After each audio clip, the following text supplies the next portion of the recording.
tatou tatalo foi atu ia te oe le viiga lo matou tamā gaʻi oe ma faapalaina oe ua e tatau ia te oe le viiga le atu oe o viiga gaʻi le viiga e pale le viiga i te ofu pulu i viiga i lenei vaega o le afiafi matou atu ia te oe le aliʻie e ia ufa amaliaga e tusa o e polokalame alau fanau taulaga afiafi taliu vai agaʻi atu foʻi galuega matou valaau i lau faitiuti mafaiva sa feagai ma ou tagata haleluia matou tilitili alu mai nei o matou vavaai mo matou faalogologo ma i o matou faasoa le uiga o lau talalelei praise God haleluia o le taulaga afiafi ia mapumai o matou loto e faamanua pe o lalau auauna o taovita e lē aunoa lou viiga i o matou utu ia viiga le suafa o le atua le tamā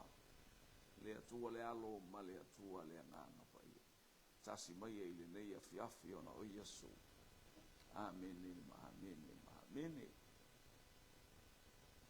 ia fatalopatu le suafa malumalo i Iesu Keriso lo tatou alii ma lo tatou faola suafa loloto lautele maualuga matalasi matagofie haleluia suafa iai le ola mai tala le tusi agaluega lau apostolo na taupe fa lona fai upu e sefulumalelua e leai seisi suafa o iai le ola tasi le igoa o iai le ola ua na o le suafa o Iesu Keriso lo tatou alii ma lo tatou faola alumalau o le tusi a Filipi ia ua o le suafa ua faasilisiliina i suafa uma o le suafa lo tatou alii ma lo tatou faola ua fai mea ua mea tuu ai le alofi ona aao ua manu malo ua silisili lava Keriso i mea uma viia le alii ia tumau ia te ia le viiga ia faatalofa atu i pega tafailagi taalofa foʻi lou atunuu o mafai ona maua mai lenei avanoga tatou mafuta ai haleluia i le polokalame pei ona auina atu o le taulaga afiafi faamanuia le atua ia i le agaleleia le atua ma le paia le atua ia oa foi tulaga ma ni polokalame ma se manaʻoga ia faafeiloaʻi i le atua e ala i lana upu i lenei afiafi ia talanoa i le upu o le atua i le mataupu ioane i lona mataupu ioane evangelia i lona mataupu e 5 lona fai upu la lea haleluia praise God lona fai upu le muamua ia fai muamua se ia o atu i le fai upu le iva ia le atua ua mavaega mea ona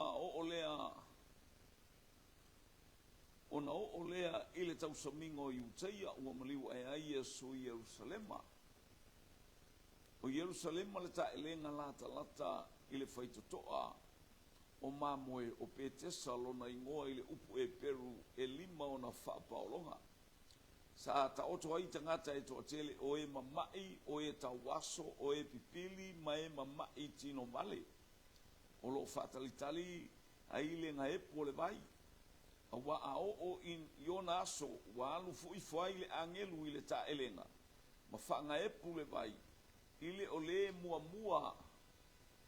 muamua ifo ina o gaepu o le vai ua malōlō ai o ia i le maʻi na maʻi ai o ia sai ai foʻi le tagata na maʻi tausaga e 30 ma le 8 ua silasila atu Iesu iā te ia o taoto ua silafia foʻi ua loa ona iai iā te ia o le maʻi fetalai atu iā te ia e te fia malōlō ea praise God ua tali mai o ia ua tali mai iā te ia le maʻi le aliʻie e lē ai lava se tagata na te tuuina ifo aʻu i le taʻelega pe agaepu le vai aluifo aʻu e muamua ifo i le tasi iā te aʻu agaepu le vai aluifo aʻu e muamua ifo le tasi iā te aʻu ua fetalai atu Iesu iā te ia ina tu ia i luga ave ia lou moega ma ia e samali ona malōlō loa lea o le tagata ua ave lona moega haleluia ma samali o le sapati foʻi i le aso viia le alii o o se fe au le tau moli nei afi ma le taulanga afi tātou whai taulanga ele matautia o le atua e whaupuina whaapea. Hallelujah, praise God. Tufi tau whao manuia o le atua. Tufi tau whao manuia o le atua. I ia le alii. Praise God. E lua upu ia pi e se le man tufi tau whao. Tufi to e tau whao manuia o le atua. Fuma ia sul tu sia. Ioane mtau pus mo le whao no whai upu e lua su mo le fitu. O lo manuia fo i o te abatu i a te auto. E lepe i ona abatu e tangata. E lepe ona abatu le tangata i a te auto. Alu manuia o te abatu i a te auto. E manuia ai auto i mea umalama. Praise God. E ese lale au mainga o manuia o le tino. Ese manuia o le anganga. O le mana onga i a te oe, i a te au, i a te itatou. Tufi tau whao manuia o le atua. E a wisina talawa, ele anga i le la aulea o le mango. Yo isi la au fo i ai e masalina fua manaia. E pula o la tau fua e tau whao e tamoiti. Ia, o la au ngā le fia whai e le talawa, e se tatou wai a le mango a. E wa ai e tamoiti tau fui mango, ai tamoiti le mango pula la po a le o iso. E tau whai focus a to i e le wa ai e tamoiti. Sinse i lulu la sina matangi. Oi, se o mata o tamoiti, se i o la ina pa u a leo tu o mai lea onga a leo tumu tamoiti la lole. Oi, ele anga umalawa lava le tau whaonga o le mango lea. Ele nga tele mano la so u ale mango ale le baba ya tamoiti le la po a. Ola. Masalina mato wo yuta o le nuku le o mato. E latu le au wala o le leinga mango a o le tete le o mango. Tai pe o ngala au pe awa e sila fia le anga i mai ia tatou ia pia. I pulu ia sa ita ia pia. Ele fatu salia. Ia pulu na au le maua lunga o mango. E masani ala ona ho o teimi o le fuata mango. E iai a mango ia ua pula mai. Tate na unaua, tate alua, ai teimi ata ua le aunga tate babata mo e po. Tate ala tau mai ale mango. E se i o ia la ina tala tuole hai tate samatua e mamale melo tasu enga o le mango. Tufi tau whao manuia o le atu. Au ola ina tufi e tau muiti le mango le pepa ua ele mango le. O ka. E tau e nisai. E fai e tau i ringa. E fai e fusuanga. Ewe. Aisia. Ole mana na onga, ole mana onga umale o tangata ia aia la tau le mango le. A ola ina mua sin tamai titi au i te matua ai. E fai ata awala e whao i le mango le. Tufi tau whao a manuia o le atu. I ia le li. Praise God. Hallelujah. O lunga le au vai lea. O le au vai leo petes. O se au vai e whaato mulia i teimi e lata ai. I le aso e saua i le angelu e whai tau e tangata le i tu aso le saua i le angelu e nga epu le vai. A nga epu la le vai e matua whaato mulia. Hallelujah. I tangata mama. O le mea matautia i le vai. O le mea matautia i le vai. E iei tangata tino vale. Hallelujah. E iei tangata mai toto mawalunga. E iei tangata e mai tau aso. E iei tangata e pipili e fata mai. E oi. Iei tangata so se itu ai ngā mai e pei ona iei lea pe ole nono i o mai o tātou vai. So le mai maupeanga inge ile vai lea a. Mai mau le vai a. Mai mau le vai lea wal mana onga le o tātou mai pau le vai mata utia le inei o le vai fo ile eva a le va pe wa se le vai eva o le vai silika a.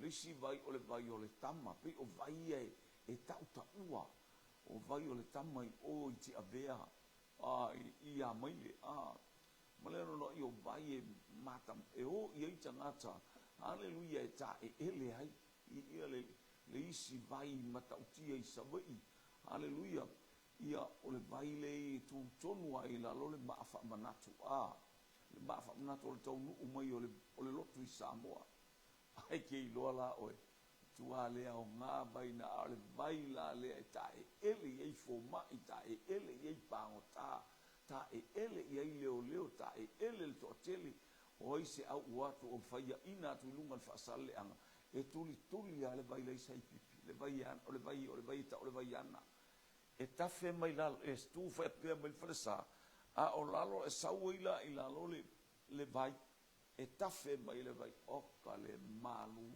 o le vai le na aia e te lo e le malu lo i se vai aia la na o ia so le malu e tuli tau fau e tangata o atu pe afaini ta longa i fasale le ang o le umana o atu le ngafa po fele me ngafa ai afai e fai iva ta longa o e o so ar te mi atu fo la fo e no fo mai tangata sa mai popua bi ia le atu o le vaenga le o i le tua mo e tele ai mai e tu fita o fa e paule e le malo o oasis paule me mai no tino o le baile hallelujah praise God a fu peno fo ia tu ma in mau ale vai ana tu ini ai o ina e malama o ina e loa o le e tu inei Samoa le baile ale baile ia le tu pa mai ai le aso e sau ile angelu na e pu le vai ai ngo le atua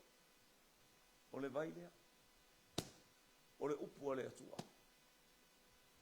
e sau ile angelu na e pu le vai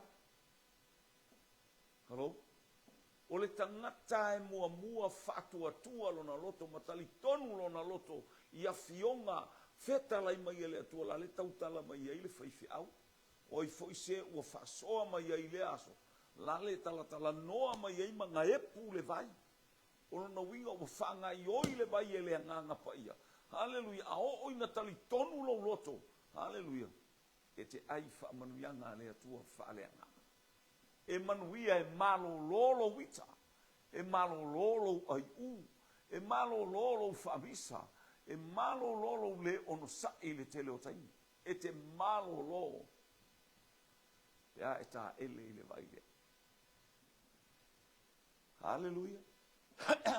O le ine ia te tātou le vai, a sionga ponga tātou te le o iloa le vai.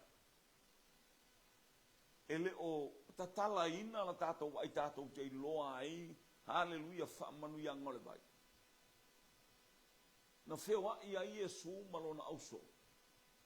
E feta la Iesu i lea whata oto, ma lea whata oto i lea mua feta lainga, ma lea tautalanga Iesu. So le pongi sa le auso. Ai te loa i le aso na tatala i Iesu, loto le auso, tatala i le anganga pa ia, loto le auso. Luka le mtau pue lo sumal falon fa upue fasu lima e o le fa ele lima spulu. O mai ona tatala ile Yesu o loto le auso. O matuala ngona e ilato le pai mai. Malolato lo le ufatasi mai Yesu a o hano no i o mea ia o tutupu mali ali mai a Yesu le maliu ma le toe tule o fas pulu aso la ton fewa i mai Yesu. O mea na feta lai mai Yesu a walilo i la lato waa. Nei ti ofa mai Yesu ana i loe o aso o mea i te manu iai. Pangale walilo i la waa. Wa ele i loa le aso wa sia mai iai oi. Tufi tau fao manuia o le atua. Ameni. Tufi tau fao manuia o le atua. Wa wala aule au na le atua o Isaia. E whape nei atai au. The same time as tomorrow. We receive so many foods. Hallelujah. In the gate of Samaria. Aya. Ele tali tonu tangata. Ele tali tonu lau. e le talitonu le tupu malana tama lena lao mai. Haleluia.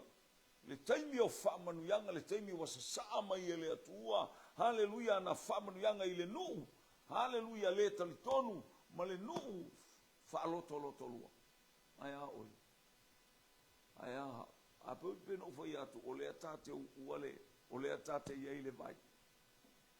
E la unga ai, taimi umale upu le atua.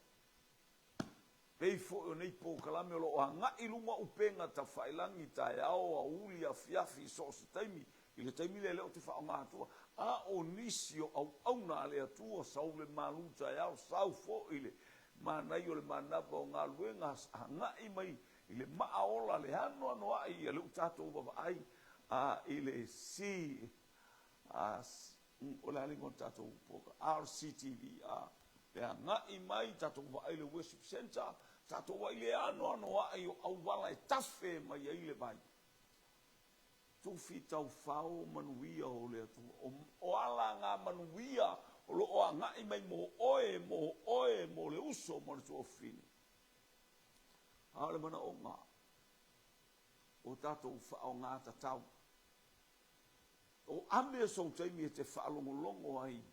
Hallelujah. A o ngā epu le vai. So se taimi ai la unga i le upua le atua i le whaifi au o le angelu.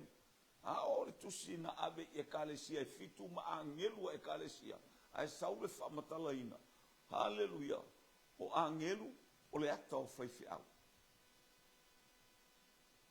O le ata o fitu e fitu. Le tato wawai o le ata o e kalesia le tau mai e le tusi a whalinga.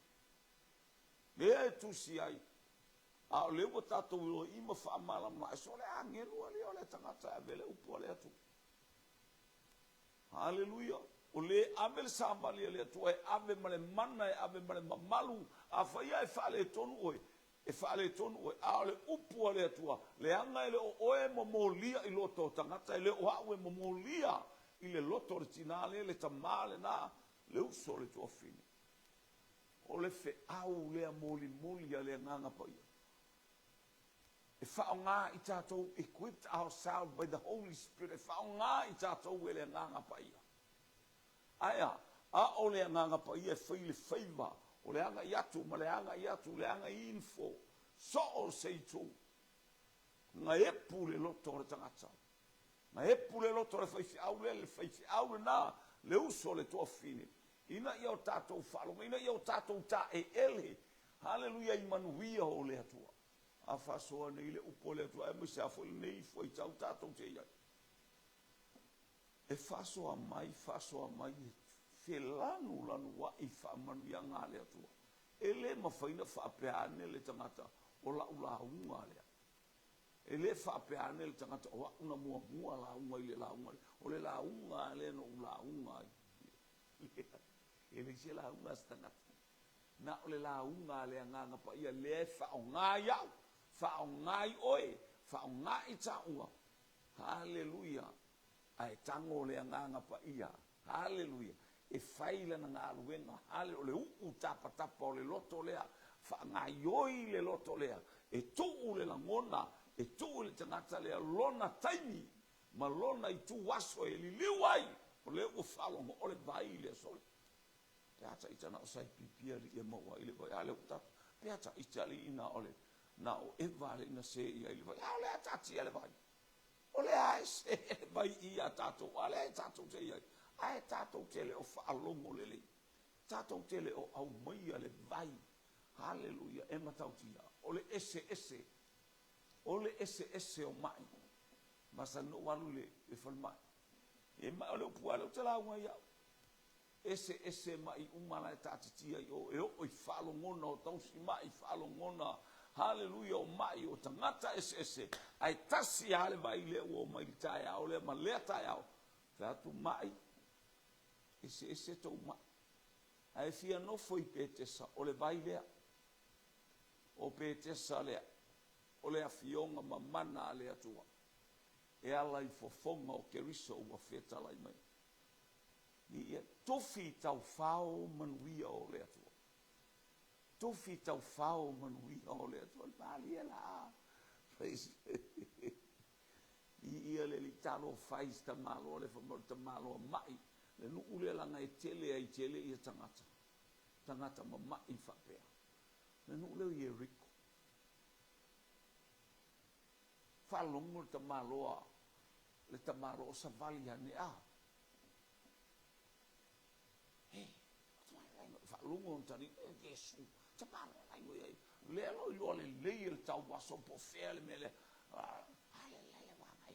le wanga ia le wai tato o sole tawa ai ale tamal se la le sole ta real susulu i tala tanga le fa longo le tau waso le tau waso lo na fa moe le ana sawai o fa longo i mai e tele o fa longo i le anono ai haleluya o ngase ua tulai ma abelo na moe ua oso ma vivi i le atua wa ave seina te moni na ulu fale ia te ia fale anga ilo na olanga tai solo ilo na olanga te moni lele o sole o bui ora wili la so la la mau ese kala kuli ese tanga fa longo atu loa no vinga e tuli fo ia pe ala talata i tafta fo Yesu sa fa tamalo le o la sola o pe che la tamalo la o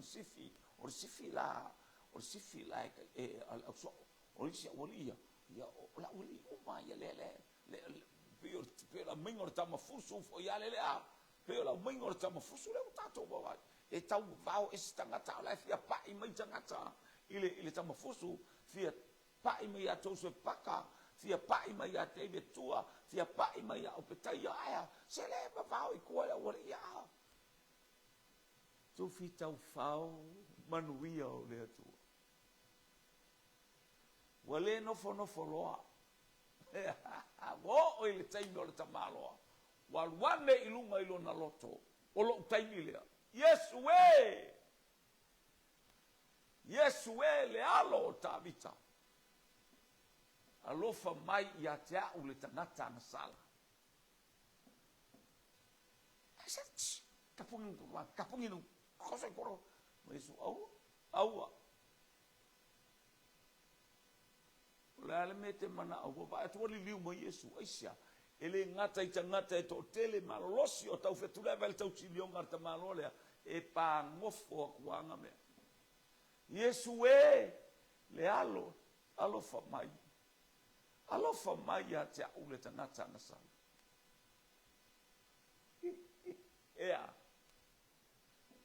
Tau whaonga ar tangata. Pau walo ar tangata na. Pai mai Yesu. Pai mata. Wha malo lor ta malo a maona mata. Hallelujah. Ola na tau sini yonga lea. Fia wa ai.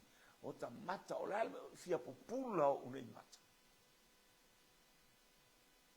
Ia le na foi olea tau sini o tofi tau fao manuia ole to pero no watu atu tala ya Elsa wo o il temi la solea fo mai Elsa tai au yo o atu ile asole o matu wa tumu luma ole fai to ale na fa mo ria ale usaul ta o ya peniata o saul ta o le tupu o Israel o Yoram o lai ile mea ai malta mau ainga ile kemblea ile mea sano no foi suria o sola o fefefe ila to fa fefefe ila to ile mana mai le lang o la lato foi tau o mato sava vali atu lea a o pa o i to tongo to ngala wa pe o lato foi tau au tau ia o fa o penga atu Israel au tau ia tau masuria lala o sola a lele ola le mea ai. Ola le tamau ai. Ele i tau fia ele wali ile na o latou. E manui ai. Tato wo e ave le tala i o ilo tato unu. Tato wo le teimila le na ta o tua ile tala ile tupu wata tala le faitutu. Ua matu a lue a toa e tangata le faitutu. Ala e tula utama le male pelu. Tu male ioi. E mi mita la utama le nfaya Elsaia ai se ilunga e faini faitotoa ke le karikongu i mea ia kalangoa le perfeka le ia le ato me elseia nana e vaai ai te le ai ai. Hallelujah.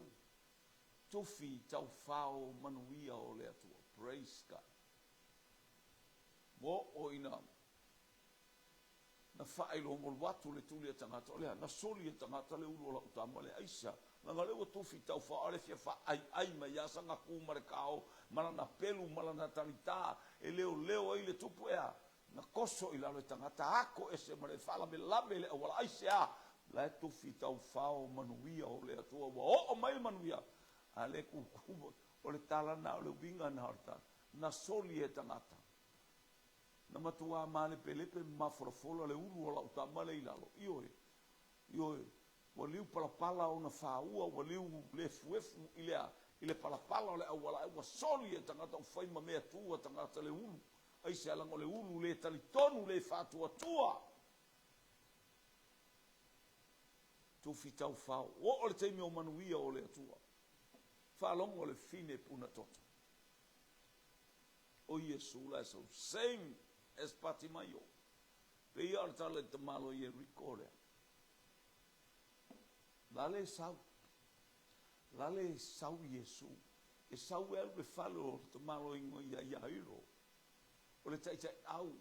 Na ia mo mia. Hallelujah. O lona wingo le manuia le sau Yesu. E wha malo lo ai o. A o le wha moe o le fine. O a ufoi o le tangata mai. E ao ano. A o le ano a i o mai ia e o mai. Le sepi iti mai ia Yesu. Le o mai e fia wha malolo i lato. Ele ai masesi o malolo. Na le paua le o le tau fetuli. Ma alalanga Yesu ele o iai o lato loto. Ele o iai lo lato wha moe le ola. Ele o iai so lato wha moe. O iai wha manuyanga le atua. Praise God. Na paua e fia malolo ma ai wha malolo ina o istanga. A ole fa fine lea. O lona mana onga ato lea o ia o le li o le ola. Hallelujah. O le asa na tau mawhainga e tau mawhai atua ia Yesu. Ia wha manuia mai le li o le ola ia te. Ia tatu o tala le fine. E to tolo mai le fine i lalo. A whai le ofi. A ole nā to tolo mai le fine. Ele ai maseta ngata na la vea ili fa fine aisa. Faaba noa le leie le ali i le ala e sau i tangata fatu. Lai noa le leie Yesu fa fine le totolo mai. Wai loa le loto leo le loto lai e le nganga tufi tau fao a fai e alu e ta taua o na o faoa mai. Tauana o mai ale mele. Tauana o mawale manuia lea. Tauana fa malo loa au ta i lema no umafatia.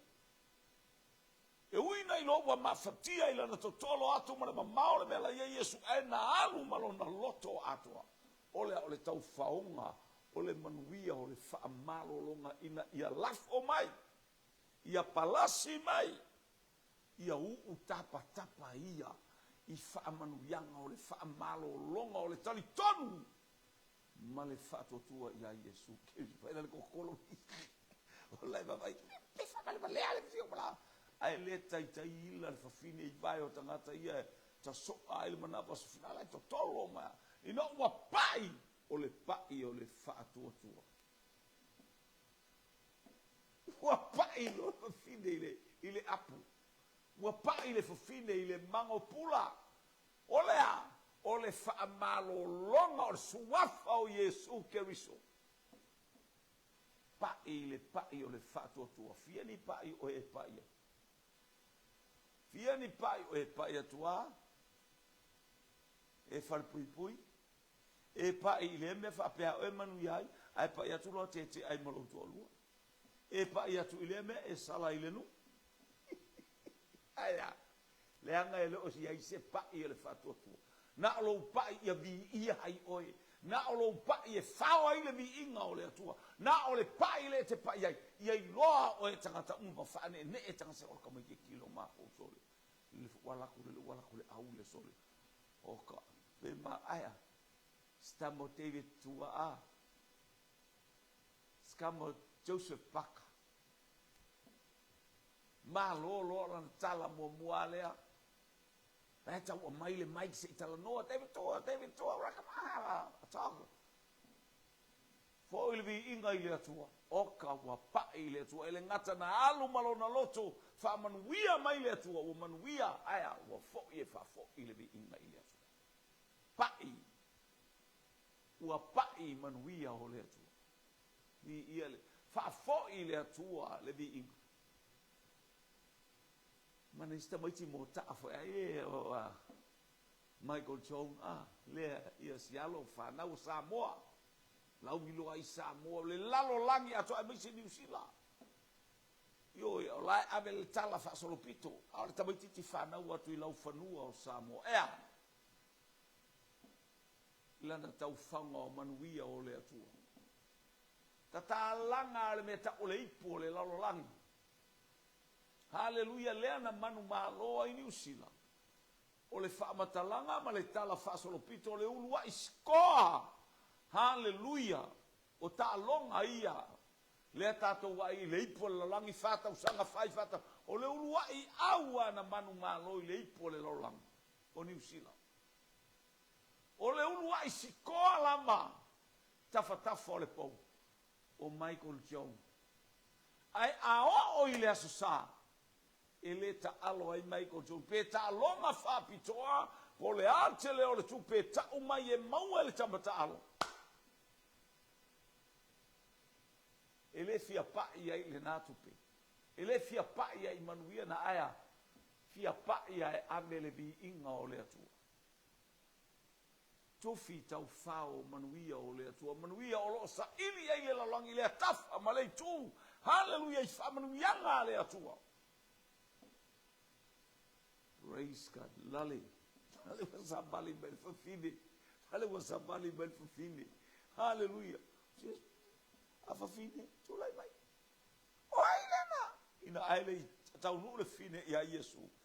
Lale wa pai na pai ia whalo watu le fafine wa kiua. Heal in the name of Jesus and the power name of Jesus Christ. Wa malolo. Wow. Ila le pisa solo a Yesu. Dai fatanga pisa Yesu ala sila fie Yesu fingele. Alfa fini. O matua ia se fefe ia te ia. Pe wika fefe. Asa lo mo le fine. Le se suka. Le se koko mawalunga. O mingo yo ngalimba. Fa longo yo na itutino uma pe fa to afa nawi fa manu yanga le atua. Pe wa to talabou. Pe o le talabou na o ia ina amanu ina ua pai. Ina ua maua ina amanu. Ilana tau faonga. Haleluia. O le fa malolonga le atua. Fa mai ua to elwa elo na tino fo. Ai saule fa aululunga le tusi nam ta upu lima o le lua le tupu.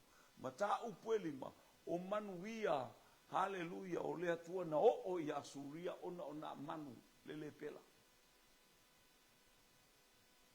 Haleluia. Tu fita o fao manuia o le atua. Sawana manu malo lolo na le pela. A oka ni mau le pela i totono o Israelu. Ele o malo lo aisea. Ele o ia ise fatua tua ele o ia ise talitonu. Aya oe. Aya le me o aya le me o te ia. Iba le fafine le totolo mai. Lale wa pai i tu pao ofo Yesu. Lale wa nofo wa tei wa sipaka. Oka wale ai atoa. Mani mai na ilona tino. Haleluya wa uma le atala. Wa uma atu wa umea. Aya ua pai. Haleluya ile oa maleta mau ainga. Wafata mau ainga ina. Haleluya. Yo dale nofo le aise me wata mau ainga fa mai Yesu. Afafine. Ua e malo lo. I lo fatu atua.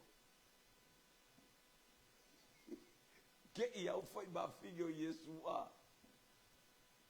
Ai se asela ngora tangata na tufi tau fao. Na saule tau faonga. O le ale masa sou ma le tele o tangata. Na pai ale fafine ise. Pai mata ngofie.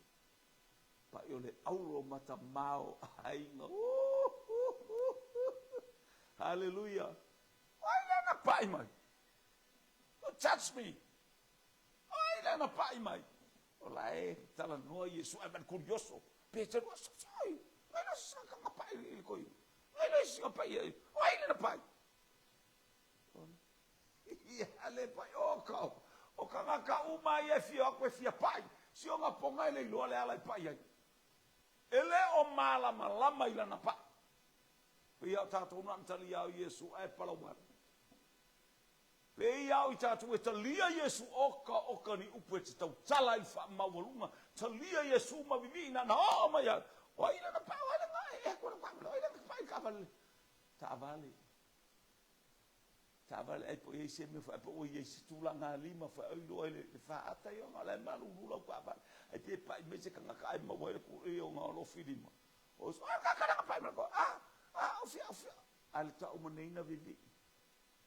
So inga pa e lo te fato ia. Oka e fiu e pa ele uma le pepelo vivi mai ya uma vi inga ta ko na pasa ta tu si no.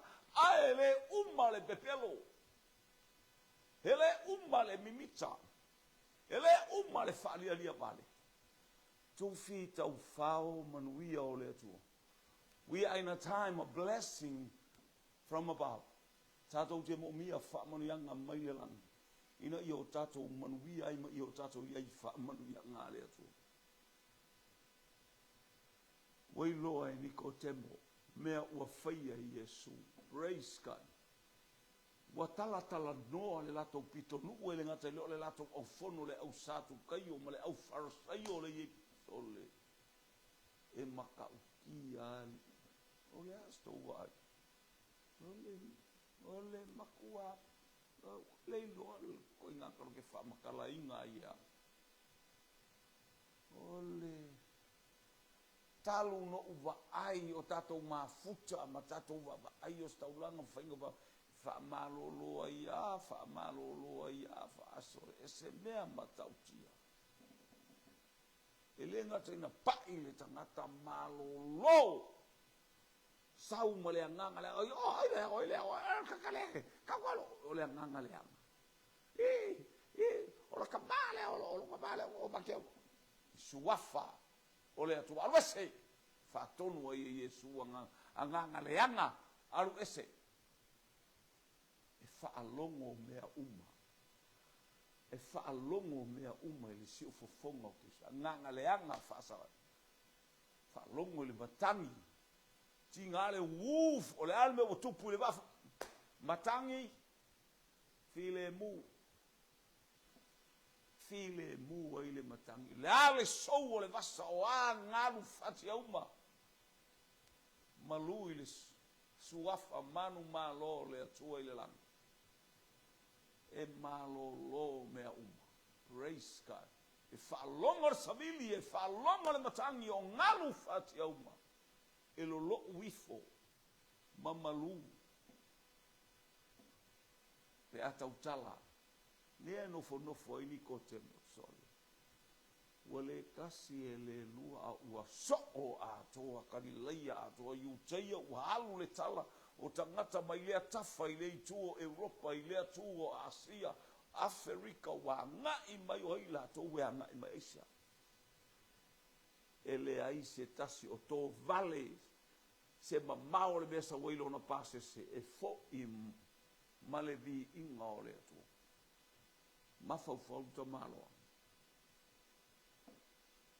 Tu fita fo afia manuia tangata la wa fo I fa malo longa a o ulea o le osi o a ule nei o le farsaio o te le I fa malo loa se mai o le farsaio o te le I tatalo fa pea ini tangata ma I fa pene o te le I tulia ni te mone a ua o mai le aso e tufi tau whao ai manuia o le atu. O le tilo a lea whaatangata ngā wai, mai whea le loto, o le tangata ngā wai, ile upu a le atua. Tangata ngā wai, ile upu a le atua. I ele ali, e a tangata ngā wai, ile upu a le atua, lalu savali atu. Lalu savali atu. Ke ua ave ese ona fōlinga o ia ole. Haleluia, ana tōninga ala le o savale atu whaatangata le ilonga. Na te mana o mia. Na te mana o mia manuia o le atua. Pe a feta lai mai Yesu o le ale me tauna o whai. Na alu lea, tala masa ni. Ia mai la bale whanau mai mo tau soi fua mo tātou whaalonga i aniko te mo. Ai fau pea. Niko te mo le mata upe tolu o le tusia Ioana. Na lewa sau ia Yesu. Amen. Na lewa sau. Jesus. E tangata lea si usole na sau iati. O asau Yesu o niko te mo. Sole la bako mo moya lea ko e sau ani. Hawhia jero la mato boy. Yesu. O mato tala noa.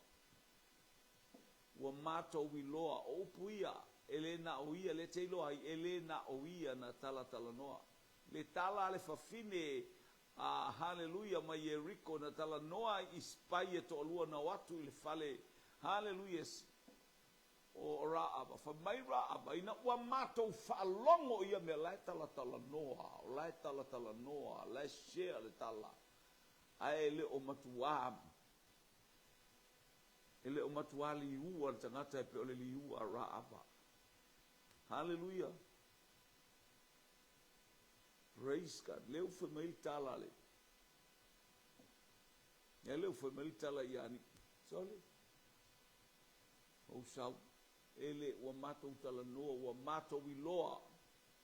O oe ole a oao. Mai le atua. A wae le ai se tasi o le lalo langi den whaina whaia mea wae whaia. Mei o tātou whaia. Ai sea, leanga wo o mai le whaolatanga watatala lo vai, watatala lo vai. O le mana onga tofi tau whao manuia o le atua. E le maua taimi o niko temo. Ai sea e mo i o whai whiau.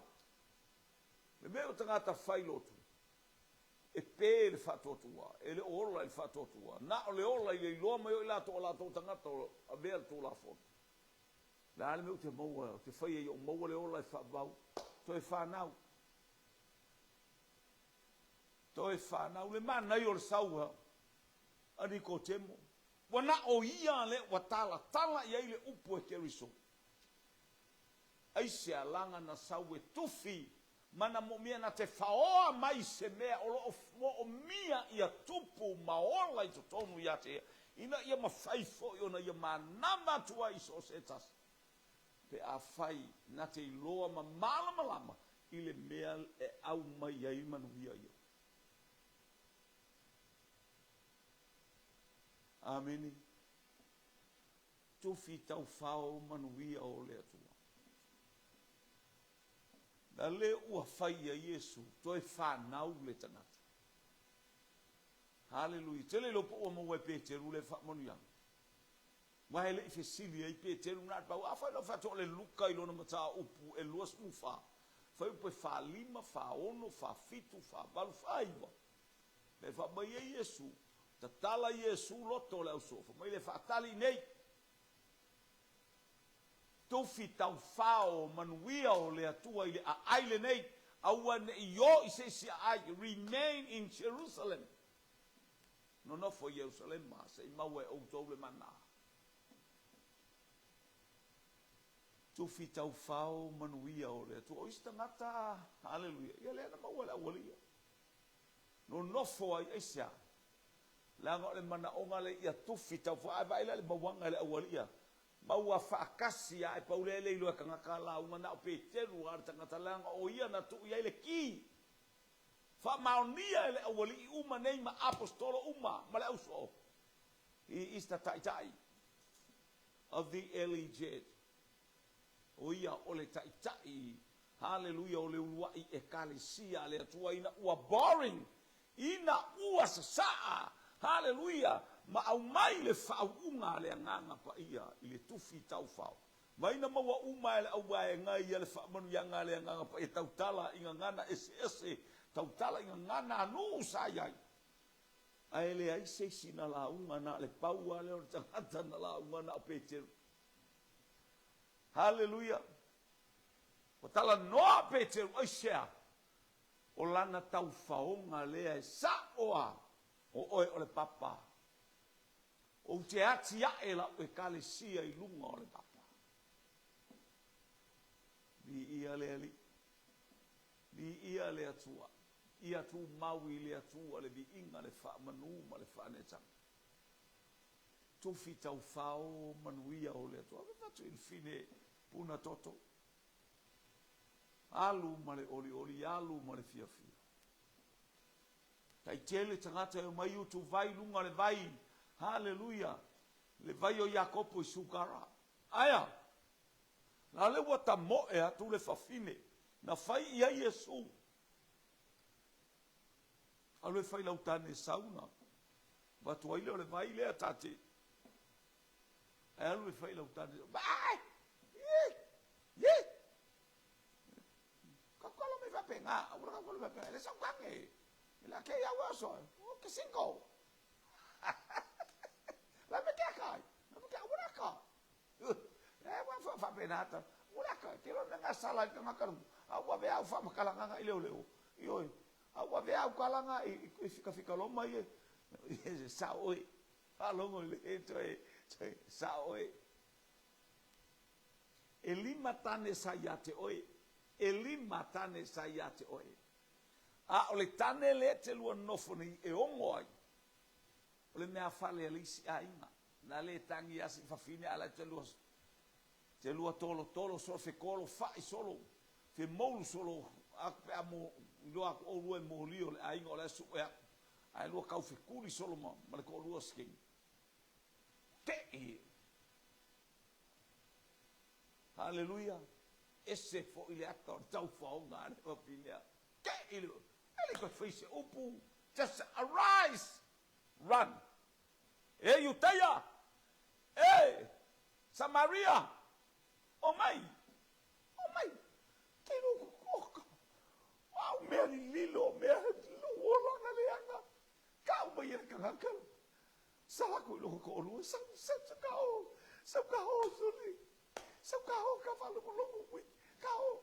Ole numa alu le tala. Lale numa le vai. Lale numa le vai. Te lo numa le vai e manu iai oe. Hello? Tufi tau whao mana ia le mele i o lunga o le vai. Hallelujah. O le tae lenga I petesa o le vai. O lunga o le vai. This is the vai. O le vai lea. O lunga o le vai. O le upu o le atua. Ma le palasi ifo o le whao unga le nganga pa ia.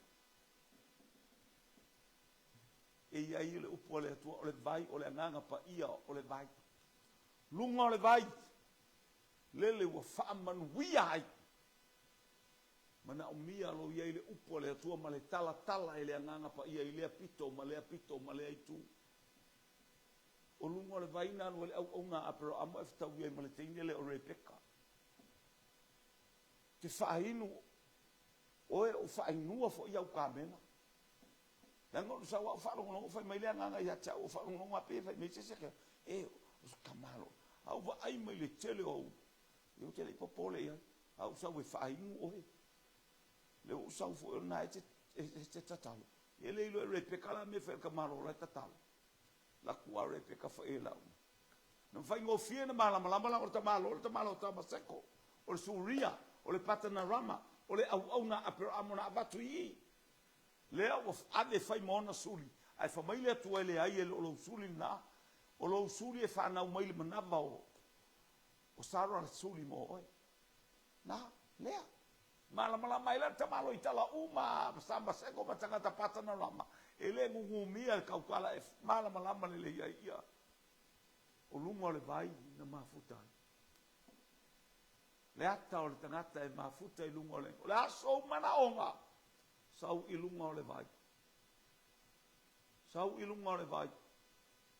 o le upu le atua tafe mai o le anganga pa ia e tala ma fa mama ia piua la uwa aya kilia.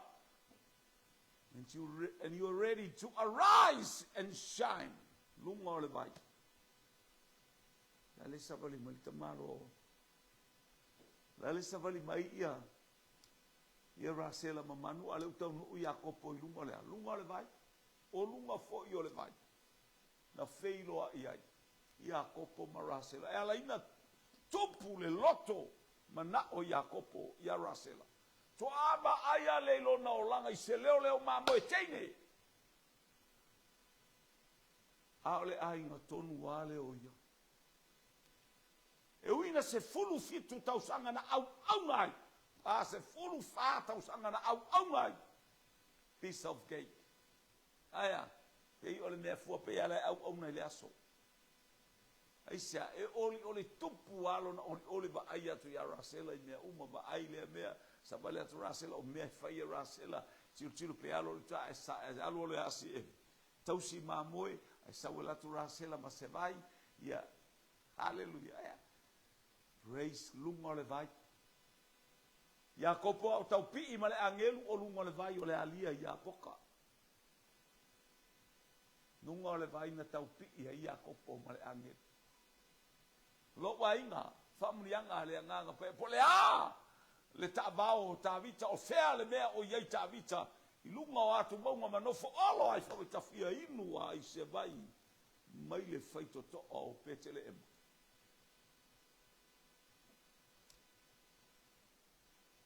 Tu fita o fao manuia o le atua. O ka le meo le mai. O ka nare tu fa kau paki ciao malolos i lunga le vai. Ala lea tia la utama lea. La lea tia le mai lea. Te lo peo e tau maua mai. Te lo le fai unga le tala le tuspaia. O le tala le tau no fai tau atuan nei. Fai pueiva ona malo loloa lea o le tangata. Ua ave lona moenga. Ma ua savali o le sapati fo i le aso. O le mea e sili o na whaanoa noa i tangata lea. Longa mai lea o le whaangoa ngoa ma le ua pae tolu se fulu ma le balu tausanga. Onga o le sapaki le fai e ngai o inga lea. No wa inga. Ale o tau mai te le malo loi sapati. Te le malo loi su tau singa o sapati. Jesus Christ is the master of Sabbath. Talia Yesu. O ia na au mai al sapati. O ia fo ile o fa malo tu lunga. E ke fia malo. No. Ile Jesus. Sau tau e ke fia malo ile Jesus ia via kai kai. Quale va le vai. E sau alo bai le vai. A olo bai fa longo le upo le tu. A mai au me fa ile sao, a mai au me fa ile as. Tato vai le sau le upo le tu. Kai mi umai lunga o penga ta whailangi i lea wale si whasalau, ma lea wale si whasalau. So many journals. Hallelujah. Paalongolongo ele mombolingo o sabali ele tua lea o le vai lea. Na e pa ia pofeo e ia lau maluenga maloloane le vai lea. Petele ai foi se upulea aia mai tavita wo teu i loto la wafionga. I saw your wet my heart to sin to you no more. Just pa ia tavita te ule loto. Hele ai se upulea. Ai le wa te ule loto mai lea solulu. Mai lea sforaile mai yaso taitasi. Te falong longo sia mai elo uso. O kale la unga di ia le atua. Praise God. No mata ngele boli mau walis tangata na mata inu mau penga te failang o te wo tau to tele o wele lo fa ya ke wo mo kwa va pela wa ke wo o mika ka me ul tangata pe se in charge tangata mai va engale ha Islam la Muslim o lo na o langa o fasioti tangata wa o ina ila to we ala sa fa pe o ala o se atua. Ale wo lo ole atu o fa o se si ngo le atu el ta wo istangata ale tala tangata le ole mafau ma le nganga ato ala fasioki kauma o ko fili fasioki le fili ola elona tama o le komanda ola tu maia au nai o le fasta o mai mana fasioti tangata Israel ai vai me focus ya Israel Tele o nisi tangata Amerika. Moli mau le atafatu ia te oe. Tofi tau whao manuia o le atua. Moli mau le tangata Isalama. Lowo langa atoa ngal fasio kangaka.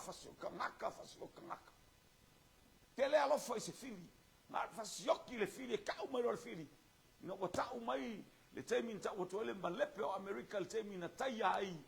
Iva ai ale au Al-Qaeda ma Al-Qaeda ia mea sa fai atu Osama bin Laden.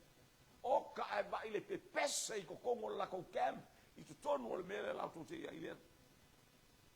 Ste ili isi aso ai watu tangata. Tangata tonu au le fili. Le fili tangata le wala tu ia te ia. Longo winga pawal me nga le liwang mea ave kongu o kiro. Te ia ile la tu tangata. O langa tangana o. Sau ia te oe a maile le fe au mea e te talanoa e te whaitau wai. A fe au o tuspai. O lako wile mga kuspai ngar whalonga ia ala. Ia ala. Whai mai fasioki le fili. Tango lole a aveltus. Ko kei no. O e kau mo fasioki ar kai mingi. E kau mo fasioki o ele mga o mia e mga kou mea ngā. E kau mai oki. Ala e whai tanga tamo whaitau. Alu le fai tau le mata i o mata upo e 5, mata upo e 6, mata upo e 7, ngofo lo nga whako. Wa nofo. O le lako maka upu kongu a le fai. Fasioki le fili. A le fa mai Yesu. A ita mai. Fa maangaro. A fetu mai. Fa manuia iai. A lofa il tangata. O le mele le fai e lako. Ole kangaka e whare kong oki, kaui i le leanga. A lea o whai mai Yesu. A whetuu mai, a whaaleanga mai, a lofa iai. Fisoa soani iai. Whaamanuia iai. O sa ili le atua, o ta pena ma whakatu. God, lalu te whia. Si wei me kau anmulo. O kau ma kau ki alo whaalongo ia. Kau whaalongo ale o le atua. Kau i aku le anga i le. Anga le anga mereka kau i le. Lea mo whaalongo o le. E lei whapa ia Mohammed. Ia le Mosalemi. E lei whapa ia kangaka ia kau i aku i se le. Ngaan pa wa kau i le anga le. Kau i le leanga. O le asi.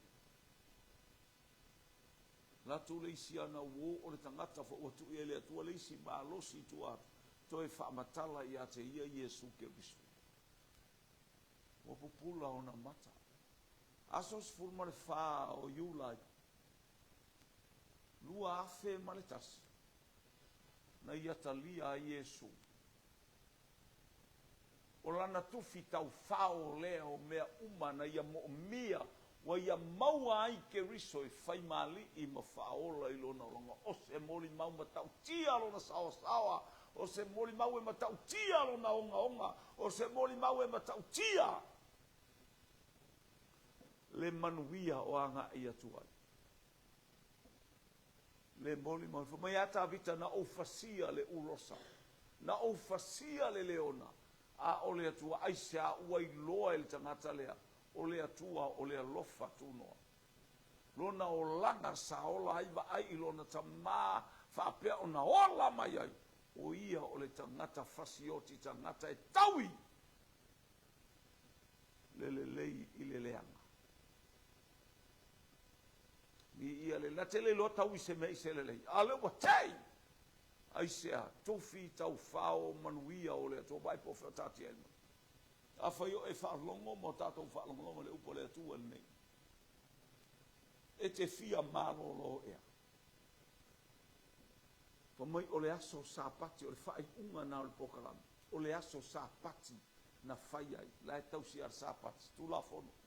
E le ta ua mi o tonu wina o e se tu la fono. Fato a whainei ale tula fono ale mea na fola na whai a apero amo. Ale tula fono fato a mai a mose. O le tupulanga e wha. tupulanga e fafa mai ia le atua ia Abraham ama vai le fast fulu o mai tupulanga fast fulu o tausanga wo ese tausanga tonu ale na ia Mose. Haleluya. Ina o mai ia le atua le feau ia Mose. Ta pena ia le atua Mose tonu al fale o Farao. E alu e vai mea uma masauni lona poto malona atamai male ono sai malona iloa nu le lei male mata ngofi e te tauna no no foi le no o Israel lo ainga le whanau o le whatotua e te le alu i se langi ma se ola e whaavau se sapati po se tūlafon e ta ua mio tonu wina oi lo whaatuatua whaatuatua ia te ile alo le atua langa le whaitau tau to songa tūlafono ma Yesu Keriso e mana o tangata te alu mo e whai tūlafono whatua e sau whai Keriso whaamon mole o Keriso o le tūlafono nā le atua o Keriso o le tūlafono sai ai Yesu i le amatanga na whengau yo ia i le anganga o le atua i lunga o le whangatai o le anganga pa ia lea o na wheta lai atu le o le upu feta lai o le upu o le atua o Yesu Keriso na whai ai le lalolangi atoa o mai e tātou whai al tangata i lo tātou whatusa o mai le ai ngā tua whai le tangata tusi le palapala hallelujah praise God i ale ali le ai ngā o le atua to a mai nei a le sapati i le tūlafono ai te le maua se whaolatanga i se sapati leanga o mai te mai o lo nga lue lo utamai o mai ile asone ile fajau na ilu ngatu e umal fai upes furma le fitu pole o lo nga lue lo utamai o mai ile tai au ni ale ta otol tanga to fia oso a fefe na ngor sa pati nei te i lo tanga to no wa me e moli mau tanga ai vai asa wa le oso alumo e ma fia sa oso ala maka ele o forsai sabalia tu le o le ola aleluia te fia malolo mo leva na malolo asia la tau siar sapati e te le o le sapati haleluia o le sapati sili o oe o Keriso o ia o le master o le sapati o i tatou na faia i le mata i sau o le fofoanga le o le sapati sili le ilu mo le tua le whapaiaina. E au na whapaiaina oe a wae paia i oba le atua. So e mai e le tusi e le vitiko le tabu sumu tasi whai koe whasu ma le whapaiaina o i tātou. So e tala noa mai e pe teru e au na whapaiaina i tātou o wae paia i oba le atua o au. Tufi tau whao manuia o le atua. O amai oe. O e fia tā ele i se vai. O e fia mau e la alea. Ale vai lea. E ave se lo pelo. E ave se lo kuluku. E ave se lo fua. E ave se lo wa. E le faita anga male muni lua. Nga oi o amea uma. E ave se le upulea o le vai lea. Na te ave se ina e tā mafufulu ai oi. E ala i le fatasi mai o le anganga. E le taulanga fiafi mo oelo wa inga. Haleluia, familia tatou fale walesi. Ai le ngata foi leo le tatou RCTV e peona wina e le pokalame le tai familia atu le atu ai. Haleluia, io tatou taitai e le ngata foi lea na io tatou uso au ona io fama ite i mea lelei au wasevi inga o le tuata ma nabatu oi au famune nga pai se pai fau i lau ai nga ma nabatu oi se maraba anga fau matou tufi tau whao manuia o lau o fio au matou iei lei unga o le nei masina ta pena ta au matou tu ina atu i luma o lau o fio le li el whamoe moe si o matou ta mapa le mia a o iei na singa mai sina ngase i to tonu o New Zealand o Yehova Rafa ele o liu oe o ana nafi o le nei a fiafi o lava o le whapa ma na vatu lau wha malolonga i sio matu a o malima o li matawai tai fo mai lo lato poto male ata mai ala mai ai lau wha malolonga fo i le viinga ia te oe lo mātou toma. A iei fo i se mea o mafau fau e ma mafa i le loto o lau au na. Haleluia. O oe e manu ia i mea unga. Pai ia te ia i se pai fau. Ona o Yesu. Amene ma amene ma amene.